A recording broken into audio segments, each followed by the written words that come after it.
The gunshot echoed across the dusty plains as Bethany Brooks clutched her newborn son tighter to her chest, tears streaming down her dirt-streaked face.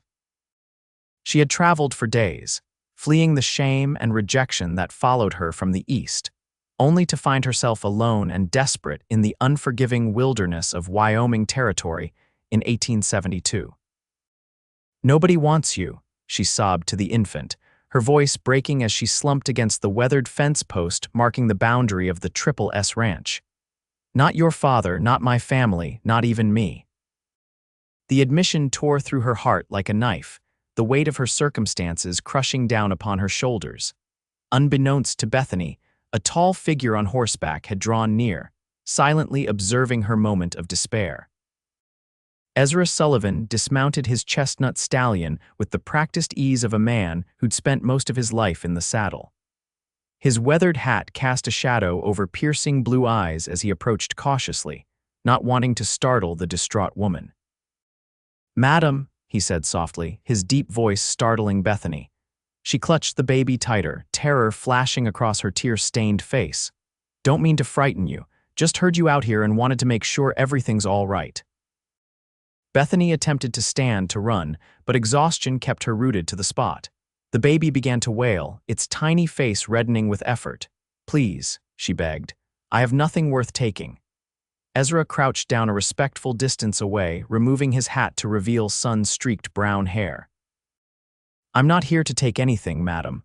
I'm Ezra Sullivan. This here's my family's ranch you're sitting against."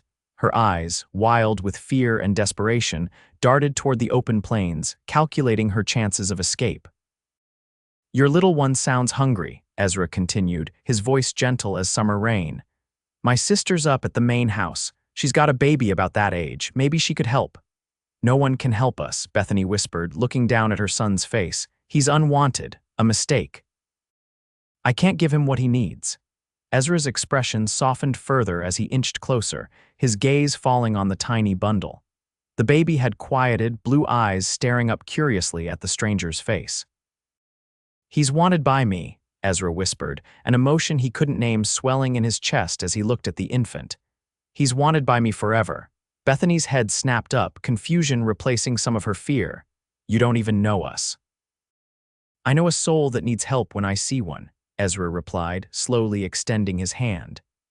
"And I know that baby deserves a chance, just like his mama does. Come back to the ranch. Food, water, rest, no strings attached. After that, if you want to move on, I won't stop you." Minutes stretched between them as Bethany weighed her options, the harsh reality of her situation against the kindness in this stranger's eyes. "One night," she finally agreed, her voice barely audible above the Wyoming wind. "Just one night." Ezra nodded, helping her to her feet with a gentle hand. "That's all I'm asking for, madam." "Bethany," she corrected, swaying slightly as she stood. "Bethany Brooks, Miss Brooks," Ezra acknowledged with a slight bow of his head. "Welcome to the Triple S." As he led her toward his horse, Bethany couldn't have known that one night would stretch into days, then weeks, forever changing both their lives in ways neither could have imagined as the Wyoming sun set behind them, painting the sky in hues of hope neither had dared to dream of for far too long. The main house of the Triple S Ranch stood as a testament to the Sullivan family's determination. Built of sturdy logs with a stone foundation, it was larger than most homes in the territory, a two-story structure with glass windows brought in by wagon from Denver, and a wide porch that wrapped around the front. Smoke curled lazily from the chimney as Ezra helped Bethany dismount, his hands steady at her waist while she clutched her baby protectively. "My sister Martha's husband passed last winter," Ezra explained as they approached the house. "She moved back with her baby boy. Pa's getting on in years, so it's mostly me running things now with some hired hands." Bethany merely nodded, too exhausted to formulate a response. The door swung open before they reached it, revealing a woman with the same striking blue eyes as Ezra, though her hair was several shades darker.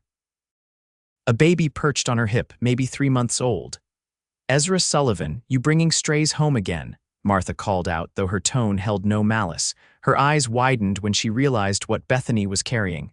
"Oh my word." "Martha, this is Miss Bethany Brooks and her little one," Ezra introduced them. They need some help. Martha's expression softened immediately. Of course they do. Come in, come in. She ushered them inside, already issuing instructions. Ezra, fetch some fresh water for washing up. I'll have Ida warm some milk for the baby. The inside of the Sullivan home was neat and comfortable, with sturdy wooden furniture and colorful quilts brightening the space. A fire crackled in the hearth, casting a warm glow throughout the main room. When did you last eat, dear? Martha asked, guiding Bethany to a chair at the large table. Yesterday morning, Bethany admitted, her voice barely above a whisper. I gave the last of my food to a family on the trail. Martha and Ezra exchanged a glance that spoke volumes. Well, we've plenty to share, Martha assured her. Ida, she called toward the kitchen. A middle-aged woman with gray streaked hair appeared in the doorway. We need a warm bath prepared upstairs and some of my clothes laid out for our guest, and something light for her to eat broth first, I think. Ida nodded without question, though her curious eyes lingered on Bethany and the baby. May I? Martha asked, gesturing to the infant. Bethany hesitated, then carefully handed over her son. Martha expertly cradled him, examining his face with a practiced eye. He's beautiful. How old? 2 weeks, Bethany whispered. His name is James. Hello, James, Martha cooed, rocking him gently. My Andrew is just a bit older than you. You two will be fine friends, I expect. Bethany's eyes filled with tears again. We won't be staying long enough for that. Martha exchanged another look with her brother, who had returned with a pitcher of water. Let's just worry about tonight, shall we? She suggested kindly. Everything looks better after a hot meal and a good night's sleep. True to Martha's word, an hour later Bethany found herself clean, dressed in borrowed clothes, and sitting in a rocking chair next to a crackling fire. Baby James, freshly bathed and wrapped in a soft blanket that had once belonged to Andrew, slept peacefully in a cradle Martha had pulled from storage. Ezra entered the room carrying a tray with a bowl of steaming chicken broth, fresh bread, and a cup of tea. Martha says to start with this, he said, setting it beside her. If it stays down all right, there's stew for later. Why are you doing this? Bethany asked suddenly, her hazel eyes fixed on his face. Ezra considered her question seriously. My ma used to say that kindness costs nothing but means everything to those who need it. She would have done the same. Used to. She passed 5 years back, influenza. I'm sorry, Bethany said genuinely. My mother died when I was 16, childbirth. Ezra nodded solemnly. It's a hard country for women. A silence fell between them as Bethany sipped her broth, the warmth spreading through her body, reminding her how close to collapse she had been. The baby's father, Ezra finally asked, his voice careful, non-judgmental. Bethany's shoulders stiffened. A wealthy man's son who promised marriage until I told him about James. Then he denied everything and his father threatened to have me arrested if I spoke of it again. Anger flashed across Ezra's face. Some men don't deserve the title. I thought I could make it to California, Bethany continued. Start fresh where nobody knows me, but I ran out of money in Cheyenne. Spent the last of it on a stagecoach ticket as far as it would take me. Which happened to be our little town of Pinecrest, Ezra concluded. Bethany nodded. I walked the rest of the day, hoping to find work somewhere, but with a newborn. She trailed off, the futility of her situation evident. Well, you found shelter for tonight, Ezra assured her. And tomorrow we'll figure out the next step. No need to face it all at once. For the first time since he'd found her, Bethany offered the ghost of a smile. Thank you, Mr. Sullivan. Ezra, he corrected with a gentle smile. Mr. Sullivan's my pa, and he'd tell you the same if he weren't visiting our neighbor's place tonight. Bethany nodded, her eyelids growing heavy as exhaustion claimed her. Ezra noticed immediately and stood. Rest now, he said softly. Nobody will harm you or James here. You have my word. As he turned to leave, Bethany's voice stopped him. I heard what you said out there about James being wanted by you. Her voice was thick with approaching sleep. Did you mean it? Ezra looked at the sleeping infant, something fierce and protective stirring in his chest. Yes, madam, I did. Every child deserves to be wanted, even by a stranger. Sometimes especially by a stranger, Ezra replied. Good night, Miss Brooks. Bethany, she murmured, her eyes closing. Please call me Bethany. Ezra smiled as he quietly closed the door. Good night, Bethany. Dawn broke over the Triple S Ranch with the familiar sounds of a working homestead roosters crowing, cattle lowing in the distance, and the rhythmic chopping of wood. Bethany woke with a start, momentarily disoriented by the unfamiliar surroundings. The events of the previous day came flooding back as her eyes fell on James, still sleeping peacefully in the borrowed cradle. A soft knock at the door preceded Martha's entrance, carrying a tray with coffee, eggs, and toast. "Good morning," she greeted cheerfully. "I thought you might prefer to eat up here before facing everyone." "Everyone?" Bethany asked nervously. "Just Pa, he returned late last night, and our ranch hands who come in for breakfast. They're a respectful bunch, but I understand if you'd rather ease into things." Gratitude washed over Bethany. "Thank you, I would prefer that." Martha set down the tray and moved to open the curtains, letting in the morning sunlight. "How did you sleep?" "Better than I have in months," Bethany admitted. "Your brother, he's very kind." "That he is," Martha agreed with a fond smile.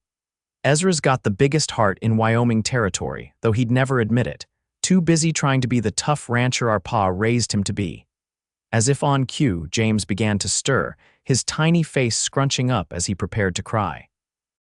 Bethany quickly lifted him, cradling him against her chest. "I've brought some of Andrew's clothes," Martha said, placing a small bundle on the bed. "They might be a bit large, but they're clean and warm." "I can't take your son's clothes," Bethany protested. Martha waved away her concern. "Babies grow faster than weeds. Andrew's already outgrown most of these. Besides, we women have to look out for each other out here." Before Bethany could respond, another knock sounded at the door. Ezra's voice came through. "Everything all right in there?" Martha opened the door to reveal her brother, freshly shaved and dressed in clean clothes, though still unmistakably a working cowboy. "Just bringing breakfast," Martha explained, "and some clothes for little James." Ezra nodded, his eyes finding Bethany's across the room. "Morning, Bethany. Sleep well." "Yes, thank you," she replied, suddenly conscious of her borrowed nightgown and tangled hair. "Pa wants to meet you," Ezra said. "When you're ready, of course, no rush," Martha chuckled, "which means he's downstairs pacing impatiently. But don't you mind him, he's all bark, no bite." "I'll be down shortly," Bethany promised, shifting James in her arms. Ezra lingered a moment longer, his gaze soft as it rested on the baby. "He's looking stronger already. Amazing what a safe place to sleep can do." After they left, Bethany ate quickly, then dressed herself and James in the borrowed clothes. The baby's outfit was indeed too large, but she folded the sleeves and pant legs carefully. Looking in the mirror, she hardly recognized herself. Just yesterday, she'd been at the end of her rope, contemplating the unthinkable. Today, though still uncertain about her future, she at least felt human again. Downstairs, she found a kitchen bustling with activity. Several men in work clothes were finishing breakfast at a long table, while Martha moved efficiently between the stove and counter, balancing her own baby on one hip. At the head of the table sat an older man with a full beard streaked with gray, unmistakably the patriarch of the Sullivan family. The conversation hushed as Bethany entered, all eyes turning toward her. Ezra, seated beside his father, immediately stood. "Pa, this is Bethany Brooks and her son James," he introduced. "Bethany, my father, Harold Sullivan." Harold Sullivan studied her with eyes identical to his son's, then pushed back from the table and approached. For a moment, Bethany feared judgment, but instead, the older man's weathered face softened as he looked at James. "Any friend of Ezra's is welcome at our table," he said gruffly. "You and the little one can stay as long as you need." "Thank you, Mr. Sullivan," Bethany replied. "We won't impose for long." Harold gave a non-committal grunt. "This territory's no place for a woman and child alone. Ezra tells me you're headed to California." "That was my plan, yes." "Winter's coming. Mountain passes will be closing soon. Not a journey to undertake lightly, especially with a newborn." He gestured to an empty chair. "Sit, eat something more substantial. We can discuss options after." The ranch hands soon departed for their daily tasks, leaving the Sullivan family and Bethany at the table. Martha bounced both babies on her knees, giving Bethany a chance to eat properly. "I was thinking," Ezra began carefully, "we could use help around here." With winter approaching, Martha's got her hands full with Andrew and the household. Maybe Bethany could stay on, at least until spring makes travel safer. Bethany nearly choked on her coffee. I couldn't, it's not charity, Harold interrupted. We'd pay fair wages. Room and board for you and the boy, plus a small sum set aside. By spring, you'd have enough to continue your journey if that's still your wish. Martha nodded enthusiastically. Oh, please say yes. I've been praying for some help with the cooking and mending. The men go through clothes like they're made of paper. Bethany looked between the three Sullivans, overwhelmed by their generosity. I don't know what to say. Say yes, Ezra encouraged softly. At least think about it. I'll need to consider it, Bethany managed. It's a very generous offer. Harold stood, signaling the end of the discussion. Take today to rest, think it over. Now I've got ranch business to attend to. He nodded respectfully to Bethany before leaving. Martha soon followed, taking both babies upstairs for their morning nap, leaving Bethany alone with Ezra in the kitchen. Your father seems like a good man, Bethany observed, helping to clear the table. The best, Ezra agreed. Lost Ma, then my younger brother to typhoid within a year of each other, nearly broke him, but he kept going for me and Martha. It's not easy to keep going when you've lost everything, Bethany said quietly, thinking of her own losses. Ezra studied her face, noting the shadow that crossed her features. What happened to your family, Bethany? If you don't mind my asking, Bethany sighed, setting down the plates she'd been gathering. My father remarried after my mother died. His new wife had little use for me. When I turned 18, I became a governess for a wealthy family in Boston. That's where I met James's father. Her voice hardened. Charles Preston, son of Judge William Preston, one of the most influential men in Massachusetts. And when you told him about the baby, he called me a liar and a fortune hunter, said I'd entrapped him. Bethany's hands trembled at the memory. His father threatened to have me imprisoned for attempted extortion if I pursued the matter, said no one would believe a penniless governess over the Preston family.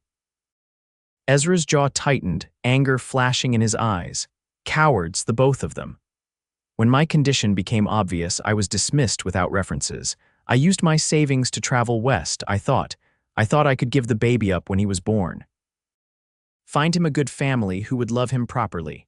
Tears welled in her eyes. But when I saw him, when I held him, you couldn't let him go, Ezra finished softly.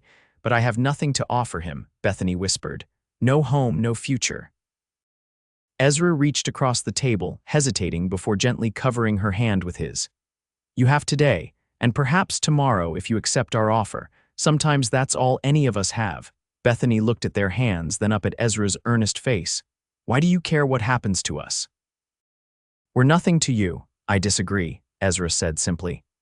From the moment I found you by that fence post, you became something to me. What exactly, I'm not sure yet, but I aim to find out if you'll let me. The honesty in his voice left Bethany speechless. Before she could formulate a response, Martha's voice called from upstairs, requesting help with the babies. Think about our offer, Ezra said, releasing her hand and standing. No pressure, but I hope you'll stay. As Bethany climbed the stairs to help Martha, she realized that for the first time since discovering her pregnancy, someone was offering her a choice rather than an ultimatum. The knowledge was as frightening as it was liberating.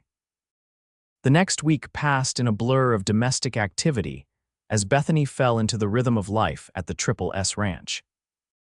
Despite her initial plan to decide quickly about the Sullivans' offer, she found herself simply living day to day, grateful for the respite from her journey and the chance to regain her strength.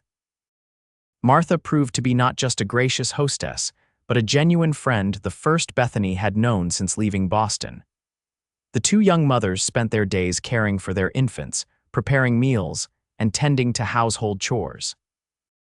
In the evenings, they often sat by the fire mending clothes while Harold smoked his pipe, and Ezra read aloud from one of the precious books in the family's small collection. It was during one such evening, as Ezra's deep voice recited poetry by Longfellow, that Bethany realized she felt something she hadn't experienced in years: contentment. James was growing stronger daily, the hollows in her own cheeks had filled out, and for the first time she allowed herself to believe they might have a future after all. You're good with a needle, Martha observed, watching Bethany expertly darn one of Ezra's socks. My mother taught me before she died, Bethany replied. She said a woman should always have practical skills to fall back on. Wise woman, Harold commented from his armchair. Too many Eastern ladies come out here with fancy stitching and piano playing, but can't cook over an open fire or patch a torn shirt. Bethany smiled. I'm afraid I do play the piano, Mr. Sullivan, but I can also make soap from scratch and preserve vegetables for winter. A Renaissance woman, Ezra remarked with admiration, looking up from his book. Speaking of winter, Martha said, we should begin preparations soon. The first snow often comes by late October. Harold nodded in agreement. Ezra and the men will start bringing in extra firewood tomorrow.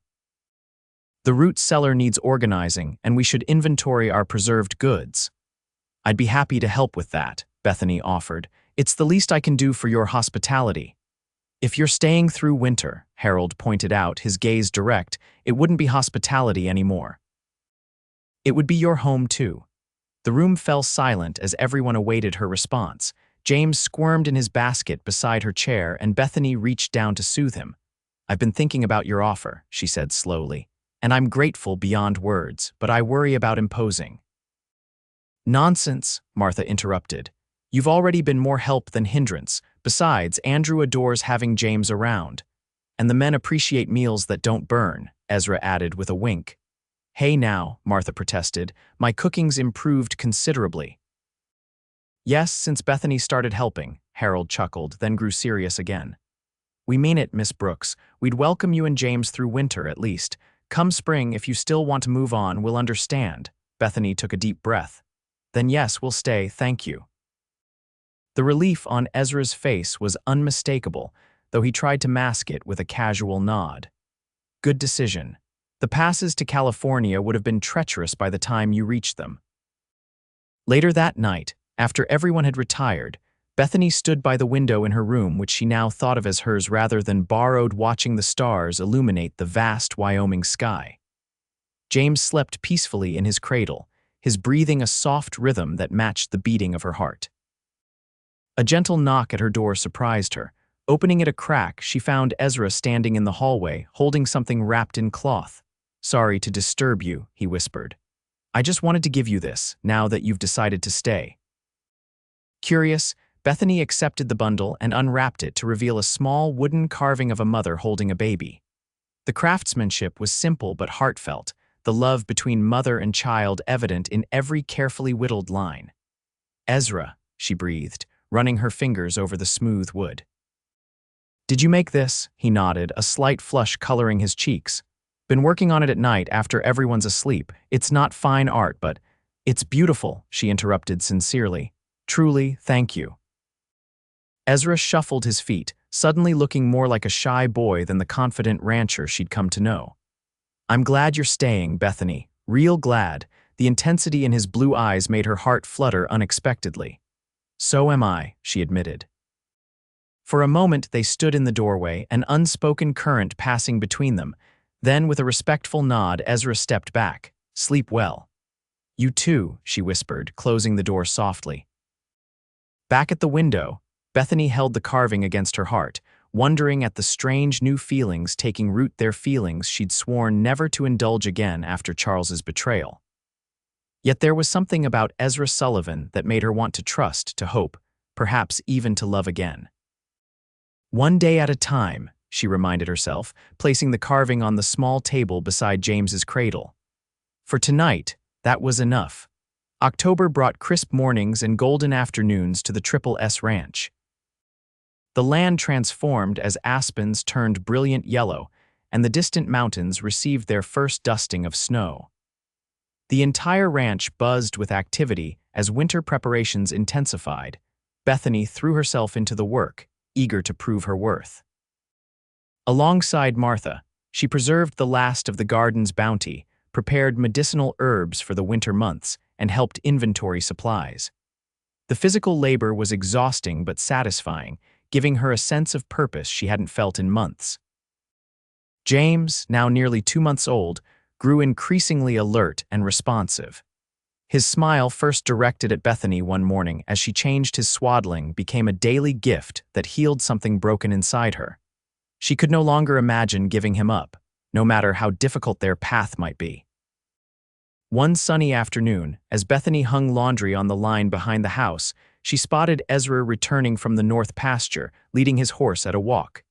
Even from a distance, she could tell something was wrong by the stiffness in his posture. "Ezra," she called, leaving the basket to meet him. "Are you all right?" He attempted a smile that turned into a grimace. "Just a disagreement with a young stallion." He won the argument. As he came closer, Bethany gasped at the sight of his torn shirt and the blood seeping through the fabric. "Martha." She called toward the house, then turned back to Ezra. "You need to sit down before you fall down." "It's not as bad as it looks," he protested, though he didn't resist when she took his horse's reins and guided both man and beast toward the porch. Martha appeared in the doorway, took one look at her brother, and disappeared back inside, returning moments later with clean cloths and a basin of water.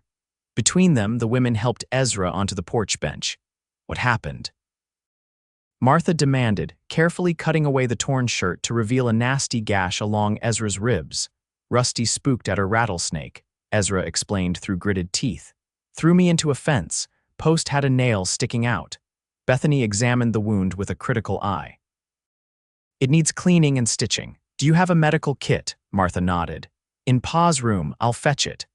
Left alone with Ezra, Bethany began gently cleaning the area around the wound. His skin was warm beneath her fingers, the muscles of his torso taut with pain. "You've done this before," he observed, watching her methodical movements. "My father was the only doctor in our small town," she explained. "I often assisted him before my mother died."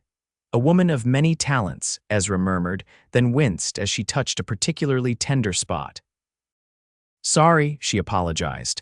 "I need to make sure there's nothing embedded in the wound." Ezra nodded, his jaw clenched.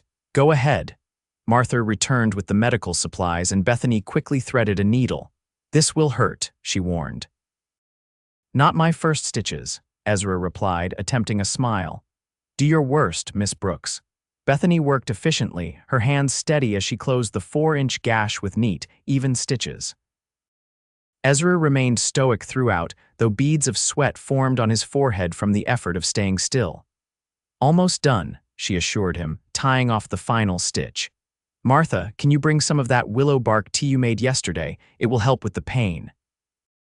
As Martha hurried to the kitchen, Bethany began bandaging the wound. "You'll need to keep this clean and dry, no heavy lifting for at least a week." Ezra groaned. "That's not possible. We're moving the herd to the winter pasture tomorrow." "Then you'll supervise from horseback," Bethany insisted, her tone brooking no argument. "If this gets infected, you could be laid up for months, not days."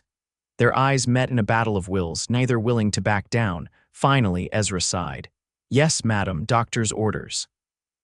"Smart man," Bethany replied with satisfaction, securing the bandage. Her fingers lingered perhaps a moment longer than necessary against his warm skin. Martha returned with the tea, breaking the moment between them. "Here you go, brother. Drink up." That evening at dinner, Harold grumbled about the timing of Ezra's injury but agreed with Bethany's assessment. "The men can handle the cattle drive. You'll do more harm than good if you tear those stitches." "Besides," Martha added with a sly smile, "someone needs to help Bethany with the apple pressing tomorrow. We can't let those last bushels go to waste." Ezra shot his sister a look that Bethany couldn't quite interpret. "I suppose I could manage that," he conceded. The following day dawned clear and cool, perfect weather for the apple harvest. While Harold and the ranch hands departed with the cattle, Ezra and Bethany set up the apple press in the yard. "Are you sure you should be doing this?" Bethany asked, watching him wince as he positioned the heavy wooden press. "I'm fine," Ezra insisted. "Besides, I promised Martha we'd have cider ready when they return." Working together, they fell into an easy rhythm, Bethany washing and quartering the apples, Ezra grinding them in the mill before transferring the pulp to the press. The physical labor in the crisp autumn air brought color to Bethany's cheeks and loosened something inside her that had been wound tight for too long. "You're smiling," Ezra observed during a brief rest. "It suits you." Bethany ducked her head, suddenly shy. "It feels good to work with my hands." "To create something useful.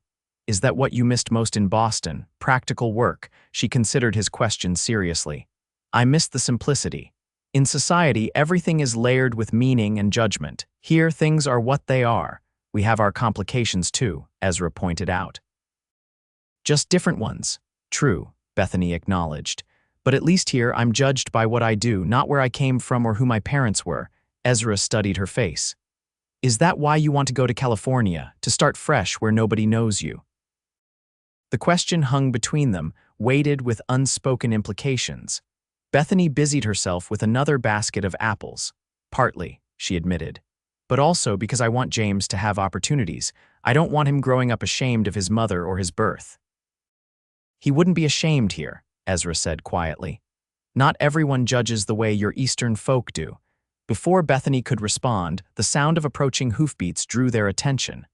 A rider was coming fast down the road to the ranch, raising dust in his wake. Ezra straightened, instantly alert.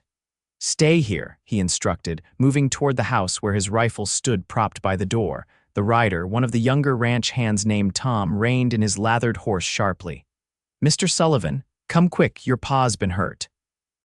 Bethany's heart lurched as Ezra's face drained of color. What happened? He demanded. Stampede, Tom panted. Bull spooked at something. Your paw got caught between the herd and a ravine. His horse went down hard. How bad? Ezra was already moving toward the barn, injury forgotten. Bad enough. Legs broke for sure, maybe ribs too. Men are bringing him back in the wagon. Ezra turned to Bethany, conflict evident in his eyes, the need to rush to his father warring with responsibility to her and James. Go, she urged. We'll be fine. I'll have Martha's room ready for your father when they arrive. With a grateful nod, Ezra swung himself into the saddle of the nearest saddled horse, ignoring the pain the movement must have caused his injured side. I'll be back soon as I can. As he and Tom galloped away, Bethany hurried inside to prepare. She stoked the fire, put water on to boil, and gathered clean linens for bandages. James, awakened by the commotion, began to cry from his cradle in the corner. Not now, little one, Bethany murmured, quickly lifting him to her shoulder. We have work to do. The next hours passed in a blur of activity.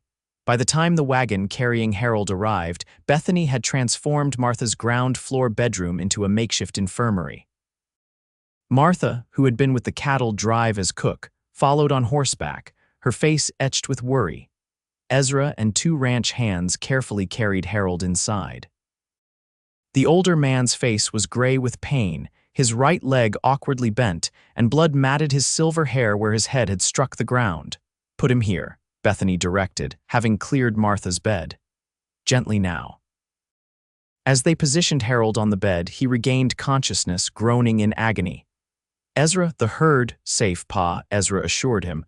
The men have them contained, don't worry about that now. I need to examine him, Bethany said quietly to Ezra. Can you help Martha with Andrew? And perhaps keep the men outside. Ezra hesitated, clearly reluctant to leave his father's side. Please, Bethany added, I'll call you the moment I know anything. With a curt nod, Ezra ushered everyone out, closing the door behind them. Alone with Harold, Bethany worked methodically, drawing on memories of assisting her father with similar injuries. The leg was indeed broken, a clean fracture of the femur that would require setting. Several ribs were cracked but not displaced, and the head wound, while dramatic in its bleeding, proved relatively superficial. The most concerning injury was the swelling and bruising across Harold's lower back, where he'd landed on a rock after being thrown. Bethany's gentle probing elicited a sharp cry of pain. I'm sorry, Mr. Sullivan, she apologized. I need to check for internal injuries. Do what you must, Harold ground out. Not my first rodeo, girl. Bethany continued her examination, relieved to find no signs of bleeding within the abdomen. I believe you've been very lucky, sir. The leg is broken and will need setting. Your ribs and back will be painful for some time, but with proper rest, you should recover fully. Harold's blue eyes, so like Ezra's, fixed on her face. You sound mighty sure for someone so young. My father was a doctor, Bethany explained. I learned from him. Then I'm doubly fortunate you're here, Harold remarked, because setting bones isn't in my daughter's repertoire and the nearest doctor is 2 days' ride. Bethany moved to the door, calling for Ezra and Martha to return. Quickly, she explained her findings and what needed to be done. "I can set the leg," she told them, "but I'll need help. It will be extremely painful." "Do it," Harold ordered. Sooner begun, sooner done. The next hour tested all of their strength. Martha prepared a mixture of whiskey and herbs to dull Harold's pain, while Ezra and the strongest ranch hand positioned themselves to hold the older man steady. Bethany, drawing a deep breath to steady her nerves, gripped Harold's leg firmly. "On 3, she instructed. 1, 2. She pulled sharply on the leg before reaching 3, manipulating the bone back into alignment with an audible snap. Harold's roar of pain echoed through the house, followed by a string of colorful curses that would have scandalized Bethany's Boston acquaintances. But the worst was over. With Ezra's help, she splinted the leg using wooden slats and torn sheets, then wrapped Harold's torso to support his injured ribs. By the time they finished, Harold had passed out from the pain and exertion. Bethany checked his pulse, satisfied with its steady rhythm. "He needs rest now," she told Ezra and Martha. "The next few days will tell us how quickly he'll heal." The siblings exchanged a look charged with worry and something else, an unspoken concern about what their father's injury meant for the ranch. "I'll sit with him first," Martha offered. "You two should clean up and rest. It's been a long day." Outside, the sun was setting, painting the sky in fiery hues that matched the tension of the day. Ezra, his own injury seemingly forgotten in the crisis, leaned heavily against the porch railing. "Thank you," he said simply. "Without you." "You would have managed," Bethany assured him, joining him at the railing. "You Sullivans are nothing if not resourceful." A tired smile briefly lightened Ezra's features. Maybe so, but having a doctor's daughter on hand was providence, no doubt about it. They stood in companionable silence, watching the last light fade from the western sky. Finally, Ezra straightened with a grimace that reminded Bethany of his own injury. "Let me check your stitches," she insisted. "You've been pushing yourself too hard." Too exhausted to argue, Ezra followed her to the kitchen, where she unwrapped his bandage. To her relief, the wound looked clean, with no signs of infection. "You got lucky," she told him, applying fresh bandages. "It could have opened again with all that exertion." "Seems luck's a family trait today," Ezra observed wryly. "Pa could have been killed." Bethany nodded soberly. "Yes, he could have, but he wasn't, and that's what matters." As she finished securing the bandage, her fingers brushed against his bare skin, causing an involuntary shiver to run through him. Their eyes met, and for a suspended moment, the air between them seemed charged with unspoken possibilities. Ezra cleared his throat, breaking the spell. "I should check on the men, make sure the herd is secure for the night." "And I should look in on James," Bethany agreed, stepping back. "He's been remarkably patient today." At the mention of the baby, Ezra's expression softened. "He's a good boy, strong like his mother." The simple compliment warmed Bethany more than it should have. "Good night, Ezra." "Good night, Bethany." As she climbed the stairs to her room, Bethany realized that in the chaos of the day, something fundamental had shifted. The Triple S no longer felt like a temporary haven, it felt like home. And Ezra Sullivan no longer felt like a generous stranger. What exactly he was becoming to her, she wasn't ready to name. But the knowledge that he was becoming something important was both thrilling and terrifying. The weeks following Harold's accident transformed life at the Triple S Ranch. With the patriarch confined to bed, leadership fell squarely on Ezra's shoulders, a burden he bore with quiet determination. Winter arrived in earnest, blanketing the land in snow and confining the household largely indoors. Bethany found herself increasingly essential to the family's functioning. Beyond caring for James, she took over much of the cooking to free Martha for nursing their father, managed household accounts with surprising aptitude, and even assisted Ezra with correspondence to cattle buyers in Denver. "You write a fine hand," Ezra commented one evening as they sat at the kitchen table, going over supply lists. "Much better than my chicken scratch." Bethany smiled, enjoying the casual praise. "My schoolmistress was quite strict about penmanship." She believed a lady's character could be judged by her handwriting. "And what does mine say about me?" Ezra asked, sliding a sample of his blocky, no-nonsense script toward her. She pretended to study it seriously. That you're direct, practical, and don't waste time on flourishes. Her eyes twinkled as she added, and that you learn to write with a pencil clutched in a cold hand while sitting on a horse. Ezra laughed, the sound warming the kitchen more effectively than the crackling fire. Guilty as charged. Pa believed book learning was important, but not at the expense of ranch work. He's a wise man, Bethany observed. James will need that balance too as he grows. Ezra's expression grew thoughtful at the mention of the baby. You still planning to leave come spring? The question caught Bethany off guard, though she'd been asking herself the same thing with increasing frequency. I'm not certain anymore, she admitted. The plans I made seem less urgent now. Because of Pa's accident, partly, Bethany acknowledged. I'd feel terrible abandoning Martha with both her father and son to care for, but it's more than that. She hesitated, searching for words. James and we belong here in a way I never expected. The hope that flared in Ezra's eyes made her heart beat faster. I've been thinking the same thing, he said quietly. This place is better with you here, both of you. Before Bethany could respond, Martha appeared in the doorway, looking exhausted but pleased. Pa's fever has broken, she announced, and he's asking for both of you. They found Harold propped up against pillows, his splinted legs stretched before him and a week's growth of beard on his face. Though still pale, his eyes were clear and alert. About time you two showed up, he grumbled, though the corners of his mouth twitched upward. Been lying here thinking we need to have a talk.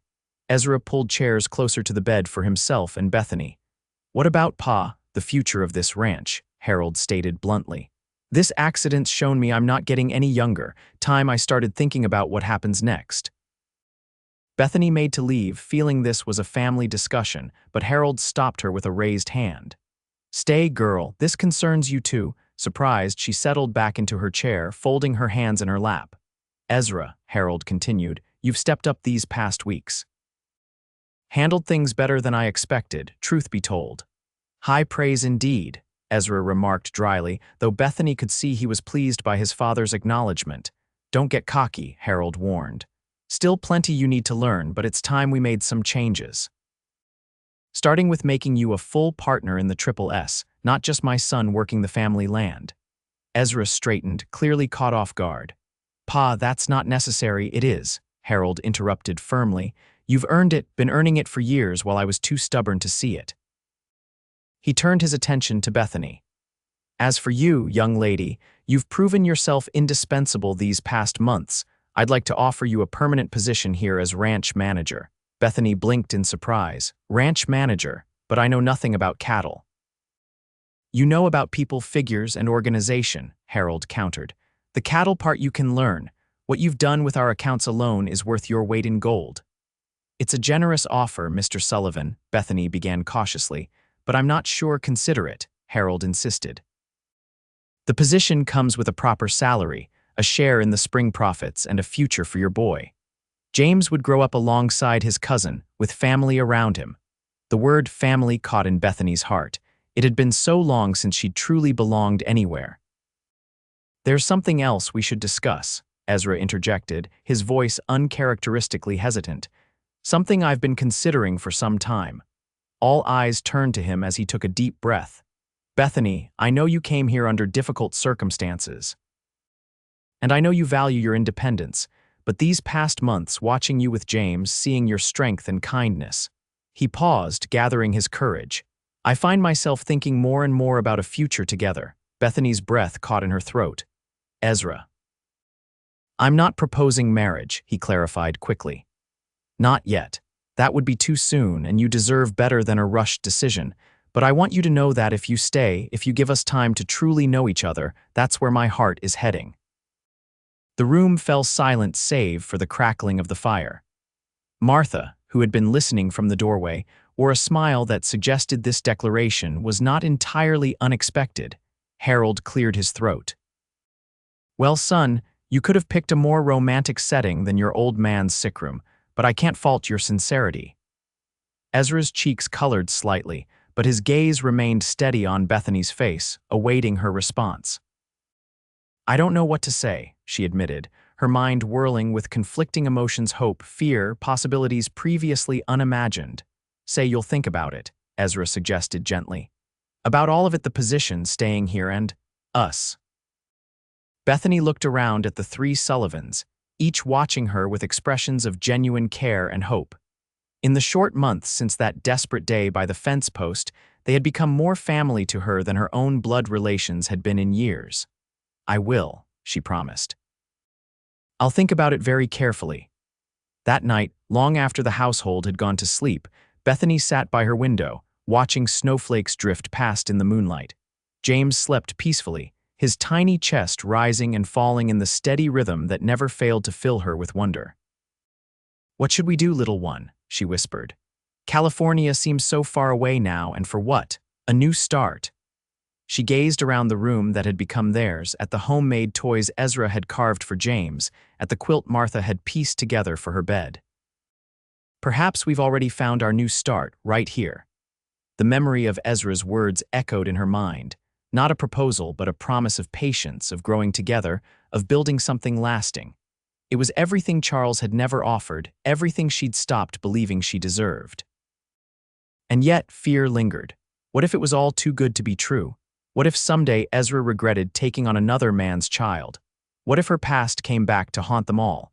As if sensing her turmoil, James stirred in his sleep, his tiny hand flexing before settling again. Watching him, Bethany felt a resolve forming within her heart. This child deserved stability, love, and the chance to grow up surrounded by good people. The Sullivans offered all of that and more. "Maybe it's time to stop running," she murmured, touching James's soft cheek. "Maybe it's time to trust again." With that thought, a sense of peace settled over her. The decision wasn't fully made, there were still details to consider, fears to overcome, but the direction was clear. The Triple S Ranch had become more than a temporary haven. It had become the promise of a future she'd never dared to imagine. Outside, the snow continued to fall, blanketing the world in pristine white, nature's own way of offering a clean slate. Bethany smiled at the symbolism. Perhaps, like the land itself, she too was being offered a fresh beginning. Christmas approached, bringing with it a festive atmosphere despite Harold's continued convalescence. Martha insisted on maintaining family traditions, declaring that this year's celebration would be especially meaningful with baby James experiencing his first Christmas. Bethany threw herself into the preparations with unexpected enthusiasm. She helped Martha bake cookies from cherished family recipes, assisted Ezra in selecting and cutting a perfect pine tree from the nearby foothills, and secretly worked on handmade gifts during the quiet evening hours after James had fallen asleep. For Martha, she embroidered handkerchiefs with delicate wildflower patterns.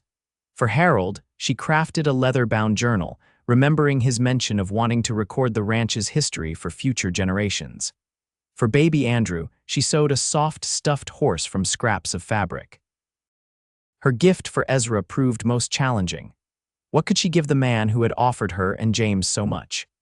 After much consideration, she decided on a portrait not of herself, but of James, sketched carefully from memory during nap time, using the drawing skills her mother had nurtured years ago. The days leading up to Christmas were filled with activity. The ranch hands departed for their own holiday celebrations, leaving just the Sullivan family and Bethany to mark the occasion. Harold, though still confined primarily to bed, insisted on being moved to the parlor for Christmas Eve, his splinted leg propped on a stool as he supervised the final decorations. "A bit more to the left, son," he directed as Ezra positioned the star atop the tree. "There, perfect."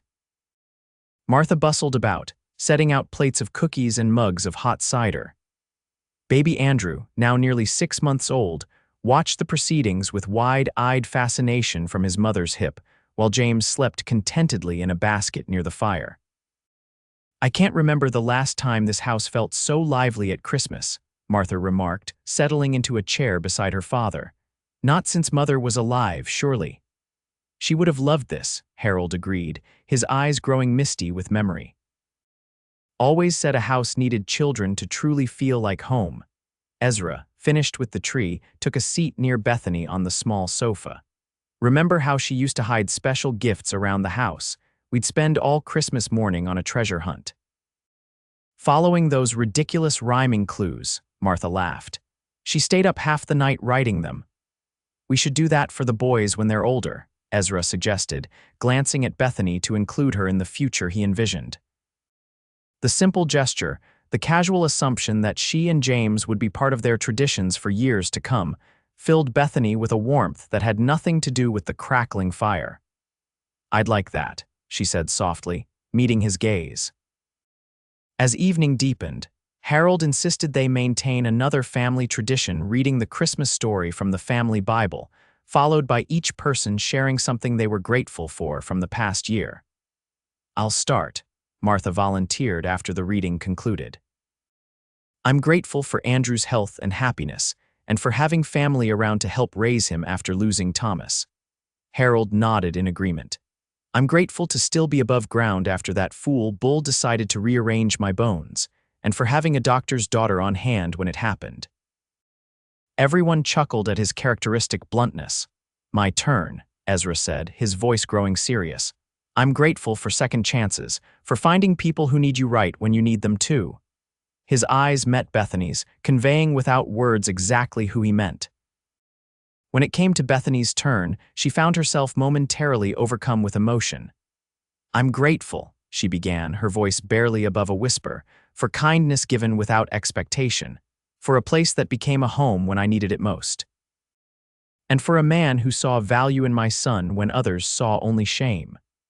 The room fell silent save for the crackling of the fire and the soft sounds of the sleeping babies.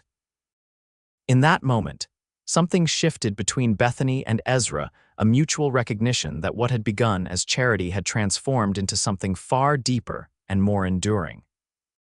Later, after Martha had taken Andrew upstairs and Harold had been helped back to his room, Bethany and Ezra found themselves alone by the fire, James still sleeping peacefully nearby. "I have something for you," Ezra said, reaching into his pocket. "I know we agreed to exchange gifts tomorrow, but this one seems right for tonight." He handed her a small wooden box, carved with intricate patterns of pine trees and mountains. "I made the box too," he added, a touch of nervousness in his voice. Bethany opened it carefully to reveal a delicate silver locket on a fine chain. "Ezra, it's beautiful. Open it," he encouraged softly. Inside, she found a tiny braid of hair dark like James's wrapped in a circle. "Is this?" "From his first haircut last week," Ezra confirmed. "Martha saved some for you, and I thought, well, mothers should have something to keep their children close to their hearts." Tears welled in Bethany's eyes at the thoughtfulness of the gift. "Would you help me put it on?" Ezra moved behind her, his fingers warm against the nape of her neck as he fastened the clasp. The simple intimacy of the gesture made Bethany's pulse quicken. "I have something for you too," she admitted, retrieving the carefully wrapped portrait from its hiding place in a nearby drawer. Though it seems inadequate now, Ezra unwrapped the gift slowly, his expression softening as he recognized the subject. "Bethany," he breathed, tracing the lines of James's face with gentle fingers. I don't have words. Do you like it?" "Like it. It's perfect. I'll treasure it always." He looked up from the drawing, his eyes shining with emotion. "Just as I treasure him, and you." The moment stretched between them, laden with unspoken feelings. Slowly, giving her every chance to pull away, Ezra leaned forward. Bethany met him halfway, their lips meeting in a kiss as gentle as the snowflakes falling outside the window. When they separated, Bethany remained close, her hand resting lightly on Ezra's chest. "I've made my decision," she whispered. "About staying." Ezra held perfectly still, as if afraid any movement might shatter the moment. "And, yes," she said simply, "to all of it, the position, making the Triple S our home, and exploring what's between us, if you still want that." The joy that transformed Ezra's face was answer enough, but he put it into words anyway. "I want that more than anything, Bethany Brooks, you and James both." As they sealed their agreement with another kiss, the clock struck midnight, heralding the arrival of Christmas Day. Outside, the snow continued to fall, covering the landscape in pristine white, not an ending, Bethany realized, but a beginning. A clean slate upon which they would write their future together. Spring arrived on the Triple S ranch in a riot of wildflowers and new beginnings. The snow melted, revealing tender green shoots pushing through the soil, while calving season brought new life to the pastures. Harold, though still walking with the aid of a cane, had recovered enough to resume many of his duties, working alongside Ezra to plan the coming year's operations. Bethany had settled fully into her role as ranch manager, surprising even herself with her aptitude for the position. Her organized mind and attention to detail brought new efficiency to the ranch's bookkeeping and supply management, while her gentle but firm manner earned respect from the ranch hands, who had initially been skeptical of taking orders from a woman. Most importantly, she and Ezra had grown steadily closer over the winter months. Their courtship progressed with the measured pace they had agreed upon dinners together, when duties allowed, long conversations by the fire after the children were asleep, and stolen moments of tenderness that left Bethany breathless with newfound happiness. James, now 7 months old, was thriving. He had begun to crawl, exploring the world with boundless curiosity, and had developed an attachment to Ezra that warmed Bethany's heart. The first time he had reached for Ezra instead of her, she had experienced a momentary pang of jealousy, quickly replaced by profound gratitude that her son would know a father's love after all. On a particularly beautiful April morning, Bethany sat on the porch with Martha, watching Ezra teach Andrew to toddle while James attempted to crawl after them across the yard. "Never thought I'd see my brother so taken with babies," Martha remarked with a smile.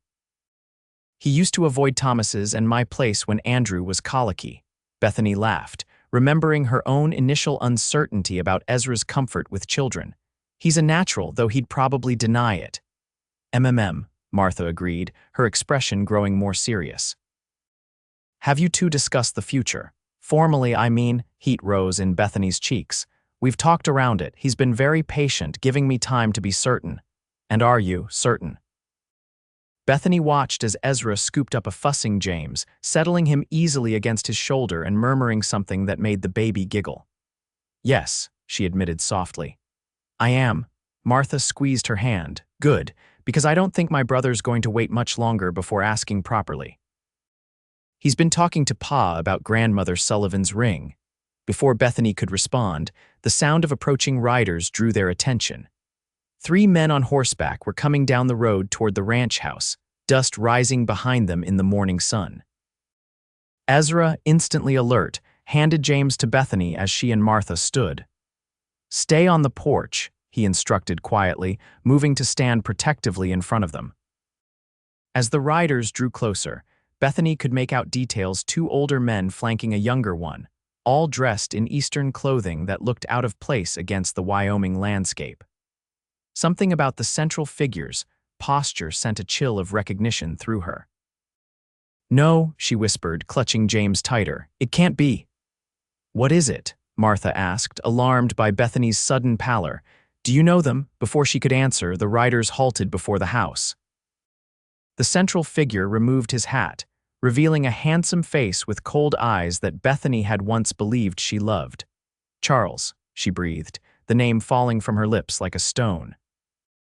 Ezra's head turned sharply at her tone, his expression hardening as he understood immediately who stood before them. "Miss Brooks." Charles Preston greeted her with the polished manners of Boston society, as if they were meeting at a social gathering rather than on a remote Wyoming ranch. "What a long journey it's been to find you. How did you?" Bethany managed, her throat dry with fear. Charles smiled, the expression not reaching his eyes. "Money has its uses. Once we knew you'd headed west, it was simply a matter of following the trail: stagecoach records, hotel registries, people who remembered a young woman traveling alone with a newborn." "What do you want?" Ezra demanded, his voice level but laced with steel. Charles's gaze shifted to him, dismissive. "I'm afraid this is a private matter between Miss Brooks and myself. And who might you be?" "Ezra Sullivan. This is my family's ranch, and Bethany and James are under my protection." At the mention of James, Charles's attention turned to the baby in Bethany's arms. Something unreadable flickered across his features.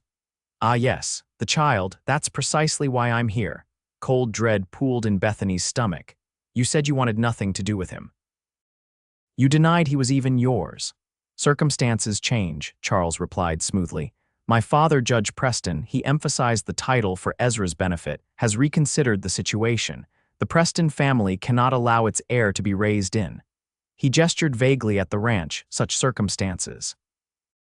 Heir, Martha echoed incredulously. You denied this child was yours from the beginning, Charles ignored her, focusing solely on Bethany. I've come to offer you a proposition. Return to Boston with me and we'll be married quietly. The child will be legitimized and raised with all the advantages of the Preston name. Bethany stared at him in disbelief. Married, after you called me a liar and a fortune hunter, after you abandoned us both. For the first time, a flash of genuine emotion crossed Charles's face, irritation at being challenged. As I said, circumstances have changed. My father has had a change of heart.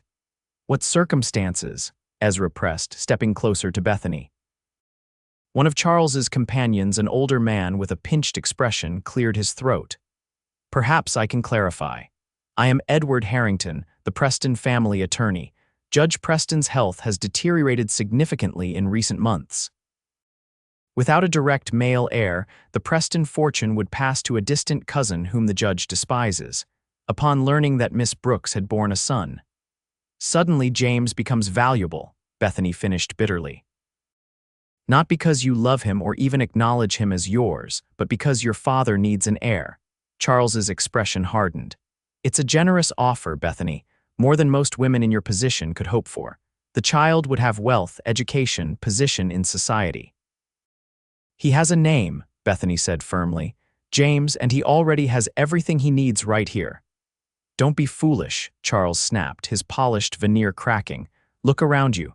What kind of life is this for my son, dirt and cattle and common laborers? Ezra took another step forward, his posture tense. I think you should leave now, Mr. Preston. Charles ignored him, focusing on Bethany with increasing intensity. Be reasonable. Think of the child's future. What can you offer him here? The stigma of illegitimacy, poverty, hard labor. In Boston, he would be a Preston. Bethany felt Martha's hand on her shoulder, a silent gesture of support that gave her strength. In Boston, he would be a pawn in your father's games. Here, he is loved for himself. This is absurd, Charles said dismissively. You cannot seriously prefer this. Wilderness to the opportunities I'm offering. She said no, Ezra stated firmly. That's the end of it. Charles's gaze shifted to Ezra, taking in his protective stance near Bethany, his lips curled in a sneer. I see, you found yourself a rustic protector, how convenient. That's enough, came a new voice from the doorway. Harold Sullivan stood leaning on his cane, his imposing presence undiminished by his injury. This is my property, sir, and you are not welcome on it. The attorney shifted uncomfortably in his saddle. Judge Preston will not take this rejection lightly, Miss Brooks. He has considerable influence, even in these territories. Are you threatening her? Ezra demanded, his hand moving instinctively toward the gun at his hip. Simply stating facts, the attorney replied smoothly. The judge is prepared to pursue legal avenues to secure his grandson's future. Bethany's arms tightened around James, who had begun to fuss, sensing the tension around him. On what grounds? Charles denied paternity. I have witnesses to that fact. Circumstances which could be explained as a regrettable misunderstanding, the attorney countered. The courts tend to favor fathers in custody matters, particularly when the alternative is an unwed mother of limited means. Except she's not alone, Ezra interjected, moving to stand beside Bethany. And any court case would have to acknowledge that this man abandoned his responsibilities and denied his own child. Charles's face flushed with anger. This is ridiculous. Bethany, you're coming with me.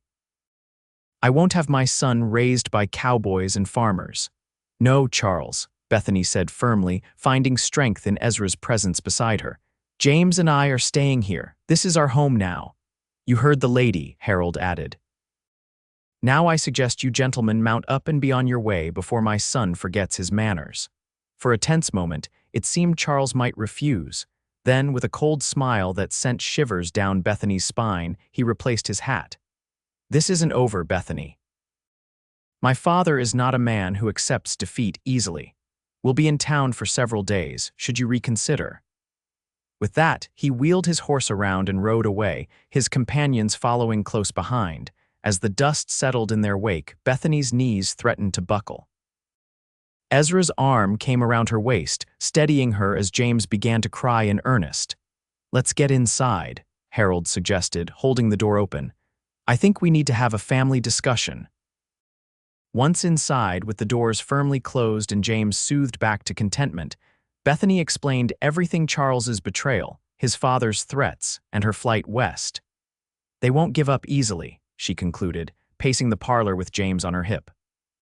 "Judge Preston is used to getting his way, if he's set his mind on James as his heir." "Let them try," Ezra said grimly. "No judge around here would take a child from his mother to give to a father who denied him." "But what if they bring the case in Boston?" Bethany worried. "Or pay off a territorial judge. Money and influence can accomplish terrible things, Ezra. I've seen it." Harold, who had been silent for much of the discussion, finally spoke. "There's one sure way to settle this if you're both willing." All eyes turned to him expectantly. "Marriage," he stated simply. "A child with two legal parents, especially when one is a landowner with a solid reputation, is much harder to separate from his family. No court would favor a man who denied his own child over a legal stepfather who's cared for him from infancy." The room fell silent as his words sank in. Martha looked between Bethany and Ezra, her expression hopeful despite the circumstances. "Pa," Ezra began carefully, "Bethany and I have been discussing our future, but this isn't how I wanted to. It's a practical solution," Harold interrupted. "But only if it's what you both want anyway. I'm not suggesting a marriage of convenience alone." Bethany's heart raced as she looked at Ezra, whose expression had grown unreadable. "I won't trap you into this," she said softly. "You've done so much for us already." Ezra crossed the room to stand before her, taking her free hand in his.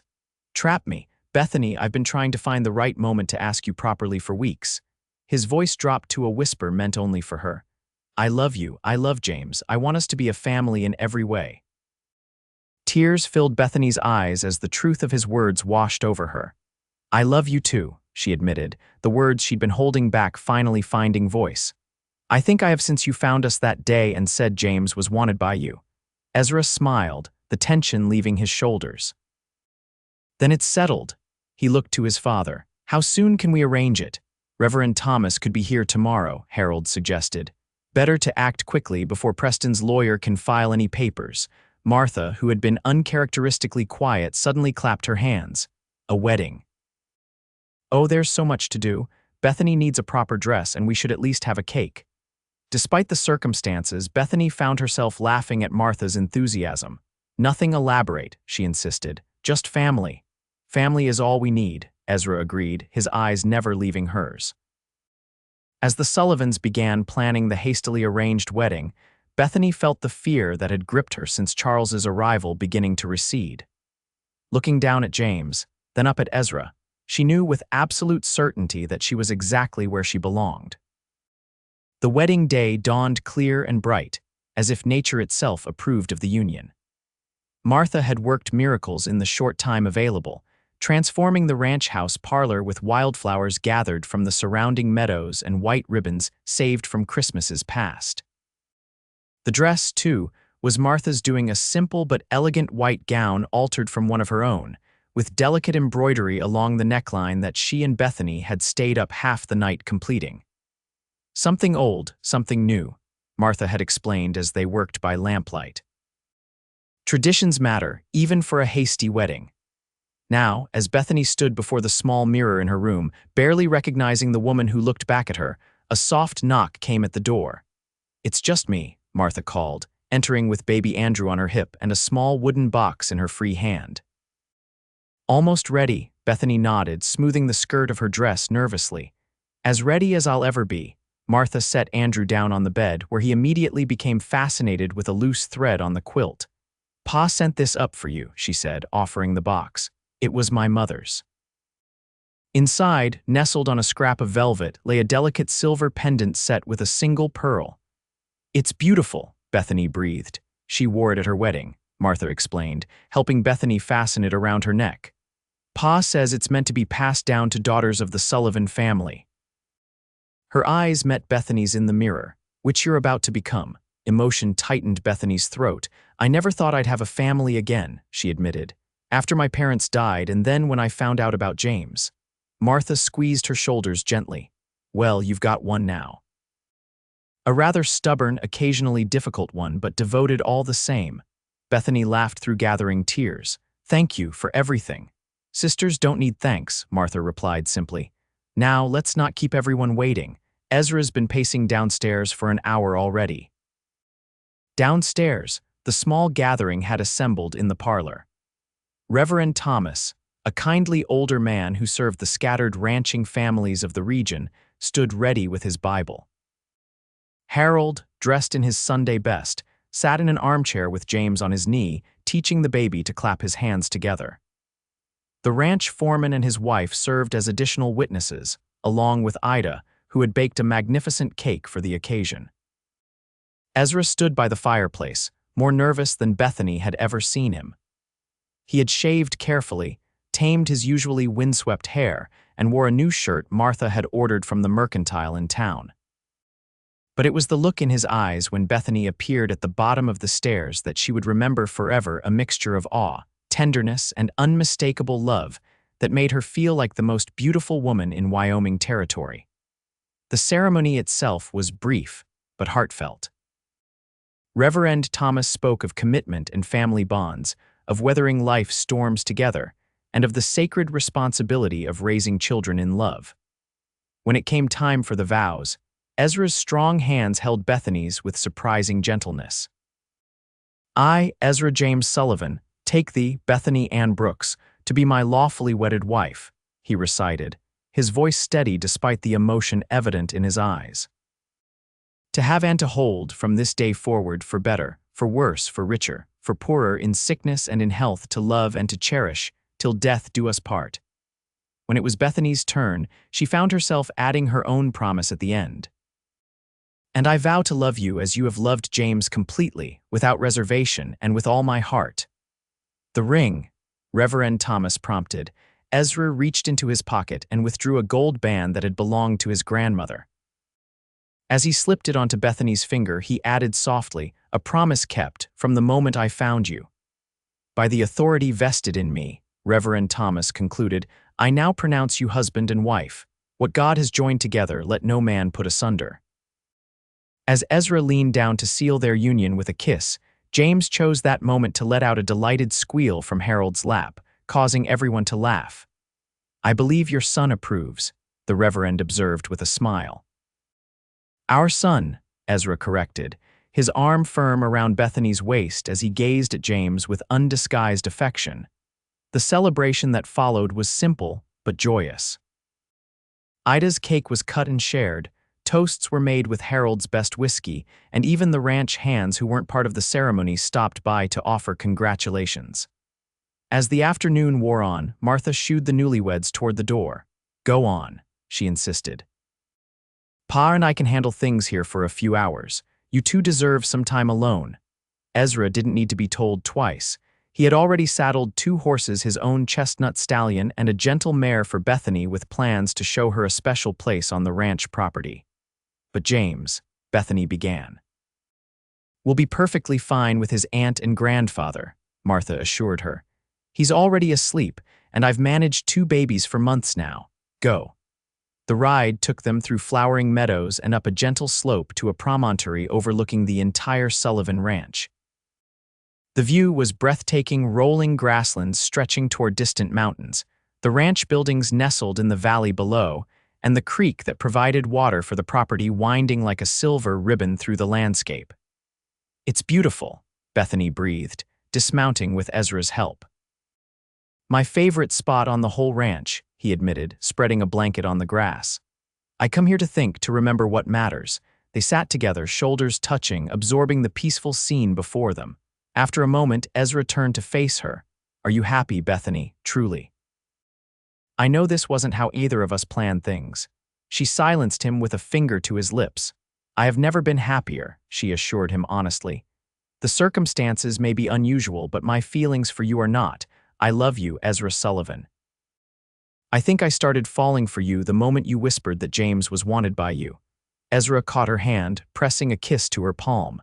I meant it then, and I mean it now. He's my son in every way that matters. His eyes searched hers. And you, Bethany Sullivan, are the most remarkable woman I've ever known. The sound of her new name sent a thrill through Bethany. Say that again, she requested softly. Bethany Sullivan, he repeated, drawing her closer. My wife, mother of my son, partner in all things. Their kiss deepened, free from the constraints of propriety that had limited their previous encounters. Bethany melted against him, overwhelmed by the knowledge that this man, this good, honest, loving man, was now her husband. When they finally broke apart, both breathless, Ezra rested his forehead against hers. I should have mentioned, he said with a mischievous smile, I've had another wedding present prepared for you. It's not quite ready yet, but… What is it? A house of our own, he revealed.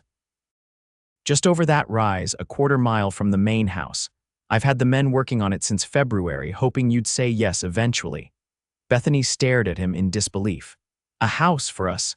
Ezra nodded, clearly pleased by her surprise. Nothing fancy yet, just 4 rooms to start. But with space to expand as our family grows. Our family, Bethany echoed, the words filling her with warmth. I like the sound of that. They stayed on the hilltop until the sun began to set, talking of plans for their future, the house they would complete together. The siblings they hoped James might have someday, the legacy they would build on this land that had brought them together. As they rode back to the main house, where their new family awaited them, Bethany's thoughts turned briefly to Charles Preston and his threats. Whatever legal challenges might come, she faced them now not as a desperate woman alone, but as Bethany Sullivan, wife, mother, and valued member of a family that had chosen her, just as she had chosen them. The following days passed in a blur of domestic happiness as Bethany settled into her new role as Ezra's wife. They had decided to remain at the main house until their own home was completed, giving Harold and Martha continued access to James, who had become the center of the family's universe. News traveled fast in the small community. By the week's end, neighboring ranchers and townsfolk had heard not only of the Sullivan wedding, but also of the Eastern visitors asking questions about Bethany and her child. The community closed ranks protectively around the family, with several respected citizens making a point of mentioning to Charles's attorney that they had witnessed Ezra caring for James since his earliest days. It was Martha who brought the news after returning from a trip to town for supplies. Preston and his lawyer were at the territorial office yesterday, she reported as the family gathered for dinner, asking about filing legal papers. Ezra's hand found Bethany's under the table, squeezing reassuringly. What happened? Martha's expression shifted to one of satisfaction. Judge Wilson, you remember him, Pa, the one whose wife you helped during that blizzard 3 winters back, told them that any petition regarding a child legally recognized by its stepfather would need substantial evidence to proceed. And let me guess, Harold interjected, they don't have any. Not a shred, Martha confirmed. The lawyer looked quite put out. I overheard him telling Preston that their case was significantly weakened by the marriage and by Ezra's formal adoption petition. Bethany's head snapped up. Adoption petition. Ezra looked momentarily abashed. I filed it the morning after they arrived before our wedding. I should have discussed it with you first, but with everything happening so quickly. You want to adopt James? Bethany asked, her voice thick with emotion. Of course I do, Ezra replied, as if it were the most natural thing in the world. He's my son in my heart already. I just want to make it official in the eyes of the law as well. Harold cleared his throat. The timing was strategic too. Makes it clear this isn't just about countering Preston's claim, it's about recognizing a relationship that already exists. Tears welled in Bethany's eyes as the full impact of Ezra's actions sank in. I don't know what to say. Say you approve, Ezra suggested gently. Because I've already signed the papers, but they need your signature too.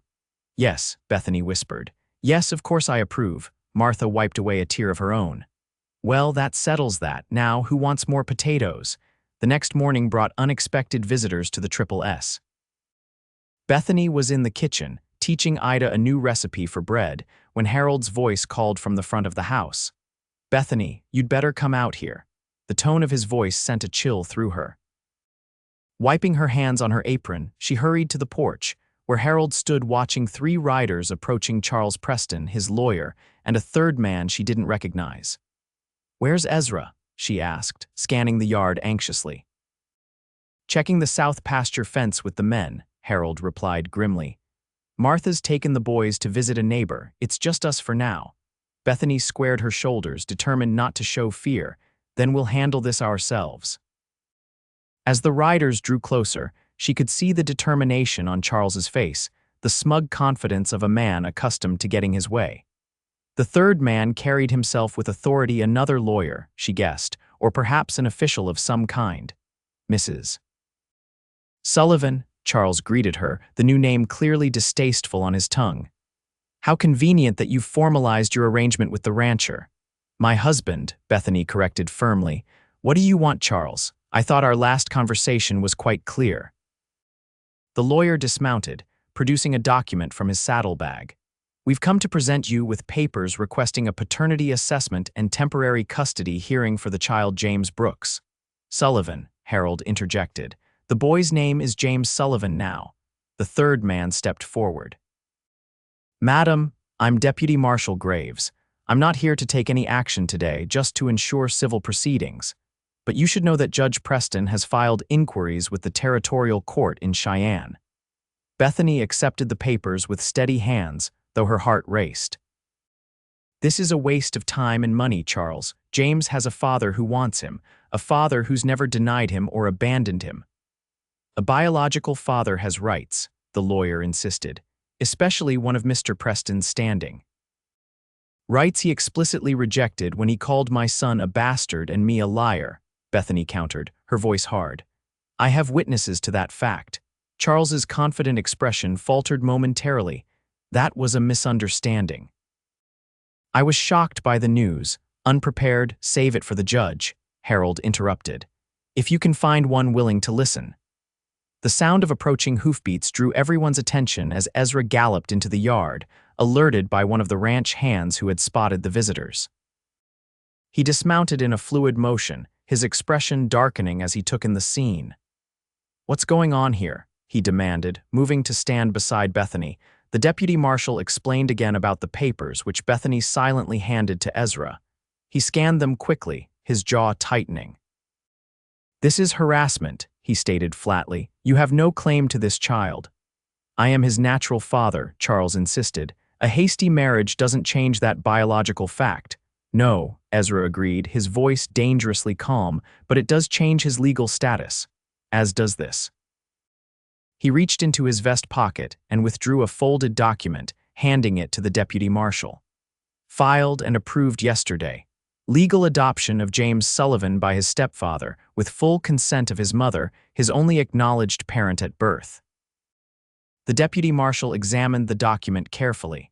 "This appears to be in order," he confirmed, returning it to Ezra. Charles turned to his lawyer in disbelief. "How is this possible? You said—" "I said we needed to act quickly," the lawyer replied tightly. "Apparently, Mr.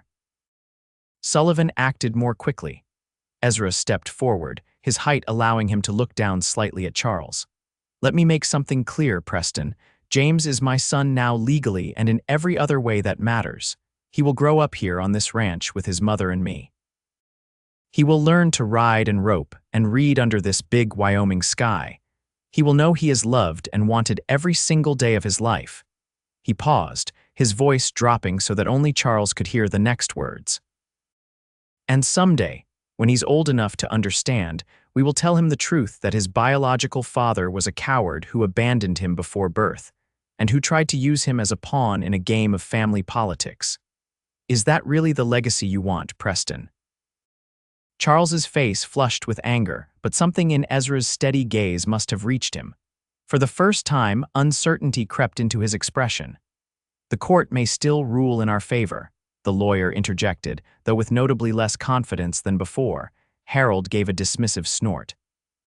"Good luck finding a territorial judge willing to take a child from his mother and legal father, respected ranchers with deep community ties, to give him to a man who denied paternity and has never contributed a penny to his upbringing. The deputy marshal cleared his throat uncomfortably. He has a point, sir. I've seen similar cases. Courts out here tend to favor existing family units, especially when the child is thriving. A tense silence fell over the group. Finally, Charles turned to his lawyer. A word in private. The two men stepped away for a hushed conversation that grew increasingly heated. When they returned, Charles's expression was tightly controlled, masking what Bethany suspected was simmering rage. It seems I've been advised that pursuing this matter further would be problematic, he stated stiffly. Given the circumstances, relief flooded through Bethany, though she maintained her composure. A wise assessment, Charles's cold eyes fixed on her face. I trust you'll remember this generosity should the child ever inquire about his origins. James will know the truth when he's old enough to understand it, Bethany replied evenly. The complete truth. Something that might have been regret flickered briefly across Charles's features before his aristocratic mask slipped back into place.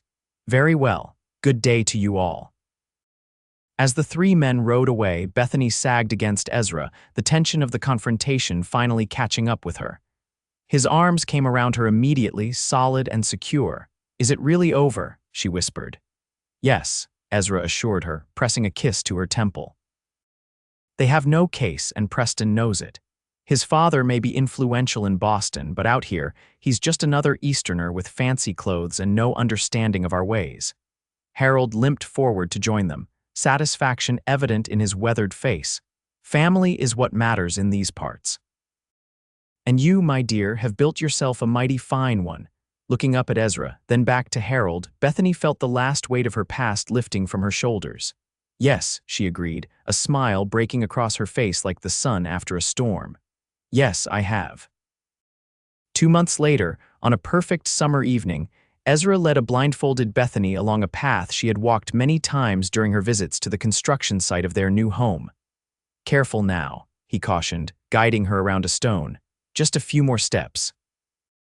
Ezra Sullivan, if you don't remove this blindfold soon, I may reconsider our marriage, Bethany threatened, though her laughter belied the words. Worth the risk, he replied cheerfully. Now, stop here. He positioned her carefully, then stood behind her, hands on her shoulders. Ready. More than ready. The blindfold fell away, and Bethany gasped at the sight before her. Their house, their home, stood complete in the golden light of sunset. Whitewashed walls gleamed against the backdrop of mountains, curtains fluttered in open windows, and a porch swing hung ready for lazy summer evenings. But it was the details that brought tears to her eyes, the flower boxes filled with wildflowers beneath each window, the carved wooden sign above the door reading Sullivan, and most touchingly, a tiny pair of boots sitting beside 2 larger pairs on the porch steps. Oh, Ezra, she breathed. It's perfect. Want to see inside? He asked, unable to contain his excitement. Martha helped with the furnishings. Some are new, some from the main house.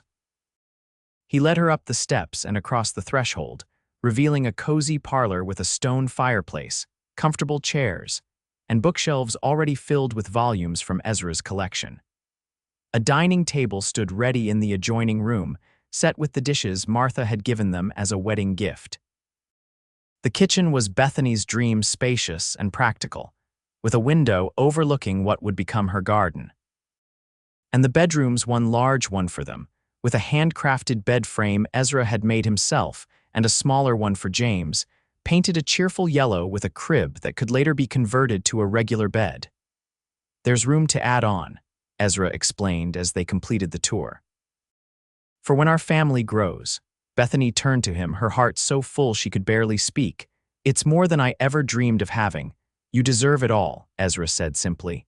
You and James both. Speaking of their son, a familiar cry came from outside. They stepped onto the porch to see Martha approaching with both babies, Andrew walking unsteadily beside her while James rode on her hip. Someone heard his parents' voices, Martha called with a smile. Couldn't keep him away any longer. Bethany hurried down the steps to take James, who reached for her with eager arms. What do you think, little one? She asked, turning so he could see the house. This is our home now. Da, James exclaimed, his newest word bringing a proud smile to Ezra's face as he joined them. That's right, son, Ezra agreed, ruffling the boy's dark hair. Home with Ma and Da. As the sun set behind the mountains, casting long shadows across their new property, the small family gathered on the porch steps. Martha had thoughtfully packed a picnic supper, which they shared amid laughter and plans for the future. Later, after Martha had taken Andrew back to the main house and James had fallen asleep in his new crib, Bethany and Ezra stood on the porch, arms around each other as they gazed at the star-filled Wyoming sky. Happy? Ezra asked softly, his breath warm against her hair. Completely, Bethany assured him, turning in his embrace to look up at the face she had come to love beyond measure. I never thought I could feel this way again, safe, cherished, hopeful for the future. You'll never be unwanted again, Ezra promised. Either of you. As their lips met in a kiss filled with promise, Bethany marveled at how far they had come from that desperate day by the fence post. From a woman with nothing but her newborn son and fading hope, to Mrs. Bethany Sullivan, wife, mother, and integral part of a family and community that valued her for exactly who she was. I love you, Ezra Sullivan, she whispered against his lips. And I love you, Bethany Sullivan, he replied. Forever. Inside, James slept peacefully, secure in the knowledge even at his young age that he was exactly where he belonged. Wanted, cherished, and loved beyond measure, just as he had been from the moment a kind-hearted cowboy had whispered those life-changing words. He's wanted by me forever. And as the stars wheeled overhead and the night deepened around their new home, that promise held true not just for one night, but for all the days and years to come.